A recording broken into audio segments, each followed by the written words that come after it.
Benar kan ini kelas 12 IPA 2? Betul. Oke. Sebelum mengungkapkan materi kita hari ini, Ibu mau tanya, ada yang berhalangan hari ini enggak? Ada Ibu.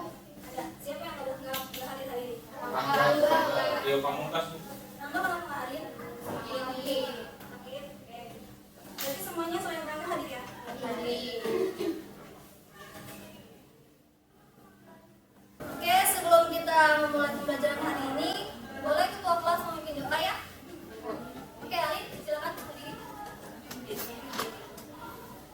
Baik, sebelum mulai kelas ada lagi kita untuk berdoa dulu agar belajar hari ini dapat lancar dan dengan dulu baik. Berdoa mulai.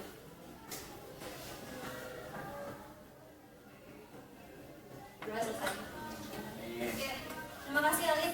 Baiklah, kita mulai pembelajaran hari ini ya. Oke. Ada yang tahu hari ini kita mau dari materi apa hari ini? Saya Ibu. Ya, Sarah, silakan. Materi hari ini tentang kolaborasi antar wilayah. Ya, betul sekali kata Sarah. Hari ini kita akan mempelajari materi tentang kolaborasi antar wilayah. Sebelumnya, apakah di sini ada yang ingat atau di Javu nih pernah mempelajari materi ini? Ada? Ini pernah dipelajari loh, walaupun namanya dulu beda.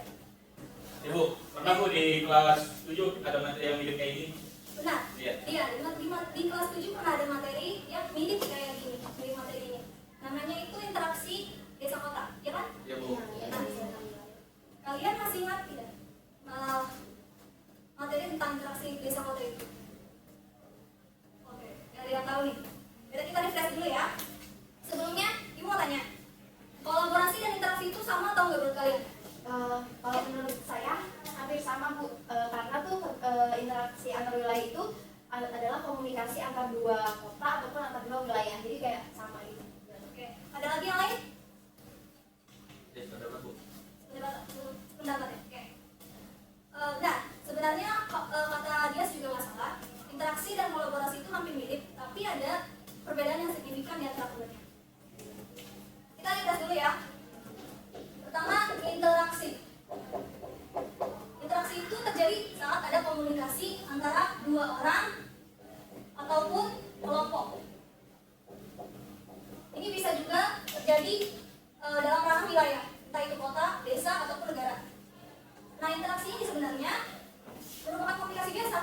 Jadi, mereka membangun komunikasi tanpa ada tujuan tertentu.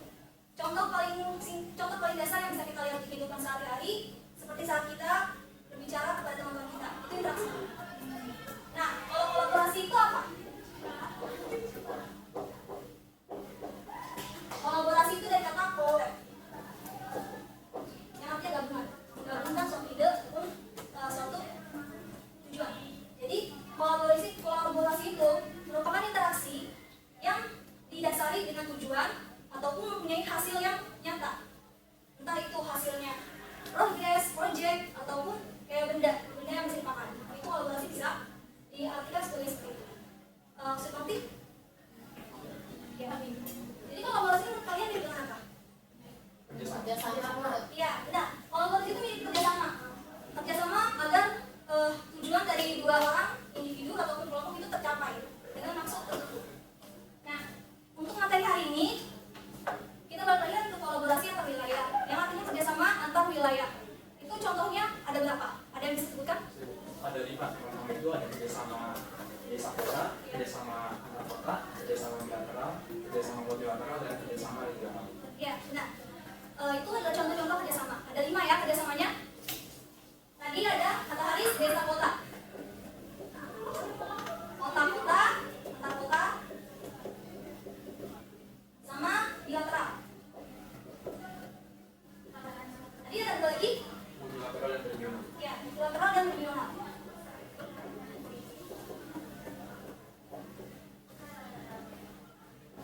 Kelima ini beda ranah ya. Kalau ini ranahnya masih di negara, satu wilayah. Kalau ini kerjasamanya 3 ini udah mencakup 2 negara atau lebih. Bisa jadi wilayahnya itu di beda tempat. Saya untuk hari ini akan menjelaskan 3 submateri ini: desa kota, antar kota, dan bilateral. Nah, sebelum kita lanjutkan materi selanjutnya, Ibu ada satu video yang mau Ibu tunjukkan kepada kalian. Ini tolong dibantu boleh?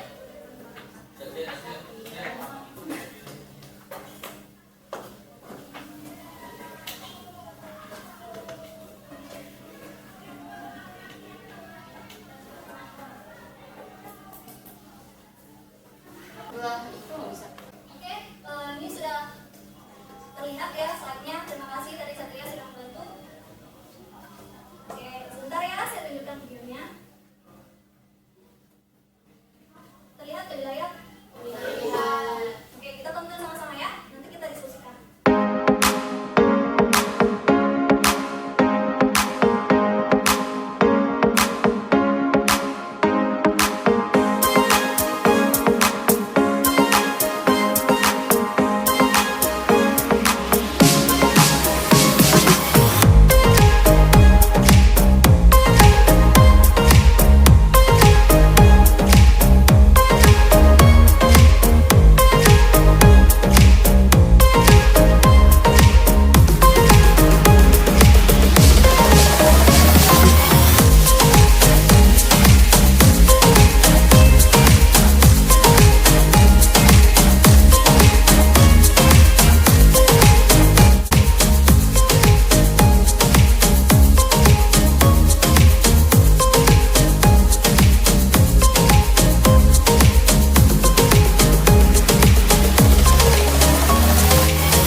Dari video yang tadi yang kita tonton, kita bisa lihat faktor dan dampak dari interaksi kota dan desa. Dari interaksi tersebut ada beberapa macam dampak positif dan juga negatif. Dampak positifnya tadi memajukan kesejahteraan antar kota dan desa. Bisa lihat kotanya ya. Tadi juga dijelaskan contoh interaksinya seperti apa. Ada yang bisa meninjau kembali interaksinya seperti apa? Interaksinya itu tadi desa menyediakan hasil pertanian, penggunaan sayur mayur, dan kota itu menyediakan bahan baku ataupun industri. Nah, seperti itu. Dari sini kita bisa lihat ada masalah dari interaksi ini. Soalnya kalau misalnya kita telaah dari kerjasama tadi itu sebenarnya ada beberapa dampak negatifnya juga. Ada yang bisa menyebutkan? Saya. Ya silakan. Dampak negatifnya yang saya temukan tadi itu urbanisasi, Bu. Jadi itu banyak warga desa yang pindah ke kota. Nah, itu menyebabkan di kota itu penduduk sama pemukimannya itu padat. Jadi di sebulan. Ya, nah tadi urbanisasi dampaknya. Ada yang bisa menambahkan apa lagi? Ya, Bu. Ya, silakan Alin. Dari urbanisasi ini juga bisa menghasilkan pengangguran yang semakin meningkat. Ya, pengangguran yang semakin meningkat. Kenapa pengangguran semakin meningkat? Yang tahu kenapa? Karena makin banyak orang yang jadi saingan pekerjaan juga makin meningkat. Ya. Lapangan kerja juga semakin. Betul. Apalagi Perkembangan wilayah desa juga bisa mengubah bentang lahan desa itu. ya, seperti apa itu maksudnya? Jadi misalnya wilayah pertanian itu dipangkas untuk pembangunan fasilitas desa. Oke, benar ya. Tentang lahannya itu berubah di desa. Karena dipangkas terus. Yang tadinya lahan pertaniannya banyak, karena menjalin kerjasama dengan kota, sehingga meningkatkan fasilitas infrastruktur mereka, yang mengakibatkan lahan itu digusur untuk dijadikan entah itu rumah sakit, tempat pendidikan sekolah, ataupun hal-hal yang lainnya. Ini adalah masalah yang ada di interaksi desa dan kota. Nah, kita lanjut nih. Kalau kerja sama antar kota itu ada masalahnya nggak? Ada. Oke, pertama itu mau tunjukin dulu nih contoh foto ataupun interaksi antar kota. Sebentar ya.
kedua wilayah tersebut jadi lebih mudah. Itu kerjasamanya. Nah, dampaknya itu apa? Dampak negatifnya. Ada yang tahu? Konflik kepentingan itu semacam situasi tujuan kerjasamanya saling bertentangan ibu. Ya, betul. Yang paling dilihat nih dari kerjasama antar kota itu, masalahnya adalah ada di konflik kepentingan. Apa itu konflik kepentingan?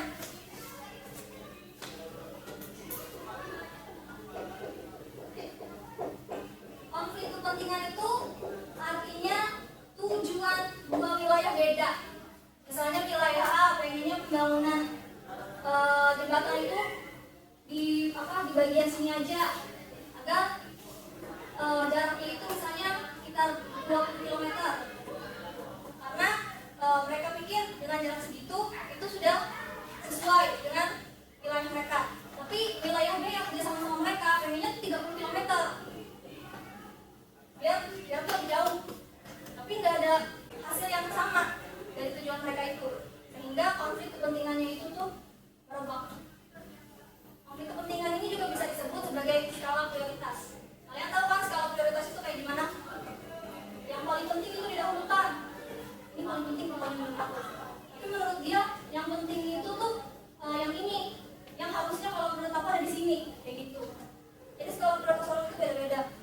Sama kayak skala prioritas dua wilayah. Itu tuh yang bisa mengakibatkan konflik kepentingan itu. Nah, dari konflik kepentingan ini bakal merembet nih. Merembetnya kemana? Ke kericuhan warga, entah itu demo, entah itu konflik antar dua warga nih, dua wilayah warga. Soalnya itu adalah dampak dari kerjasama kota-kota, antar kota. Sama kayak tadi desa kota, urbanisasi, pembangunan bentang lahan. Kalau ini semua jauh masalahnya, nanti bisa meningkatkan kriminalitas. Dan juga karena penduduk desa yang tadinya hidupnya berkecukupan dikasih pembangunan yang modern, nanti perilaku hidup mereka jadi berubah, pola hidup mereka jadi lebih konsumtif, dan mereka juga nggak bekerja seperti dulu, nggak se-passion begitu. Passion mereka jadi ke hal lain karena pola hidup mereka udah berubah banget. Seperti itu. Oke, ini kita udah lihat dari kerjasama antar desa dan juga antar kota, desa kota dengan antar kota. Sekarang saya akan jelaskan kerjasama bilateral ya.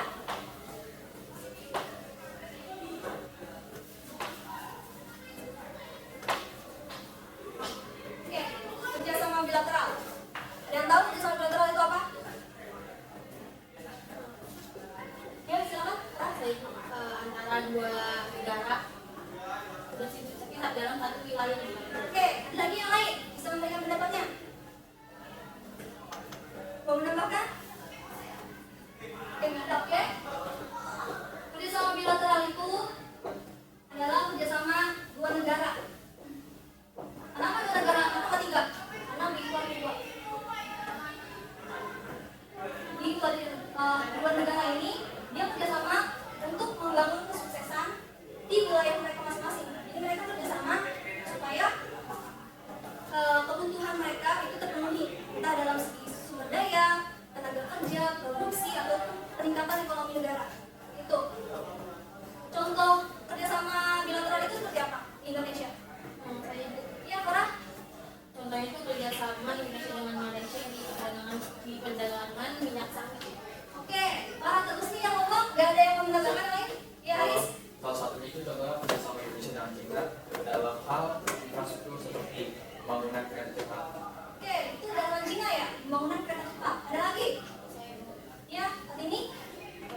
Saya kerjasama Indonesia dengan Jepang sama negara Australia dalam bidang pendidikan. Karena banyak mahasiswa Indonesia untuk pertukaran pelajar. Oke, Indonesia dengan Jepang ataupun Australia. Itu di bidang pendidikan.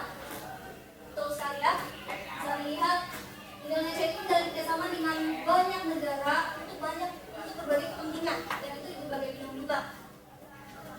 Seperti tadi pendidikan, terus perdagangan, apalagi perdagangan minyak sawit ya.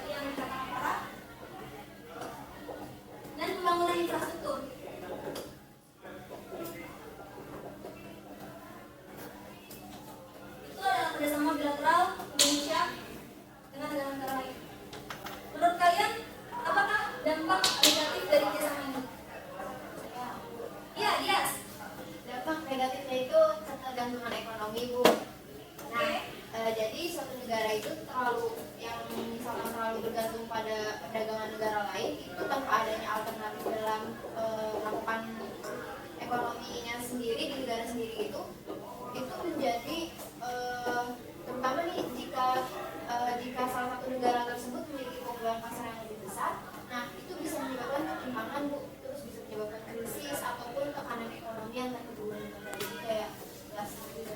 Iya, betul sekali. Contoh nyatanya itu bisa dilihat dari Cina sebenarnya. Cina itu kalau urusan perdagangan dia tuh pemegang pasar paling besar. Kan apa-apa kalau kita lihat produk tuh made in China, awet-awetnya juga dari Cina, ya kan?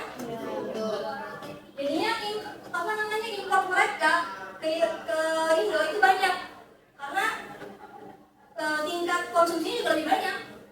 Karena apa? Karena kalau dari Cina itu murah, barang-barang KW itu murah, makanya di Indonesia laku dan itu bisa menimbulkan dampak ke ekonomi kita, impor ke ekonomi perdagangan nasional wilayah kita, UMKM ataupun perusahaan-perusahaan perdagangan Indonesia yang asli lokal kalah saing gimana? Iya sih naik kalau dari Cina visa kita naik semacam ekonominya naik tuh. Cuma kalau misalnya kesejahteraan masyarakatnya belum tentu, cuma naik negaranya doang, ekonomi negara. Ada lagi nggak selain tadi? Ya, Aris. Selain itu ada pengaruh politik dan budaya. Jadi dua negara yang bekerja sama dapat saling mempengaruhi politik dan budaya satu sama lain. Oke, betul sekali, pengaruh politik dan budaya. Oke, jadi sudah dijelaskan dampak negatifnya dari dia sama Aris. Terima kasih ya. Itu tadi sudah dijelaskan ya. Dampaknya itu utama dari ketergantungan ekonomi sama pengaruh politik budaya. Hal ini jadi bisa kita simpulkan bahwa dampak negatif dari kerjasama bilateral itu merupakan hasil dari aspek codependent atau ketergantungan yang padahal merupakan tujuan dari kerjasama itu sendiri. Apalagi kalau misalkan salah satu pihak atau salah satu negara itu memiliki power yang besar atau pengaruh yang besar entah itu dalam bidang militer, perdagangan, dan pendidikan. Jadinya itu bisa mempengaruhi ke tren budaya ataupun pola hidup negara. Oke, saya rasa cukup untuk materi hari ini. Saya sudah menjelaskan 3 materi tadi. Semua udah paham kan? Oh iya, orang Materi multilateral sama regional belum jelas. Nah, multilateral sama regional itu nanti akan dijelaskan setelah istirahat ya. Kita akan lanjutkan setelah istirahat. Nanti ada aktivitas pembuatan kelompok. Kita bikin bentuk kelompok. Nanti bentuknya itu bisa setelah istirahat aja. Yang handle bukan saya, tidak ada lagi gurunya.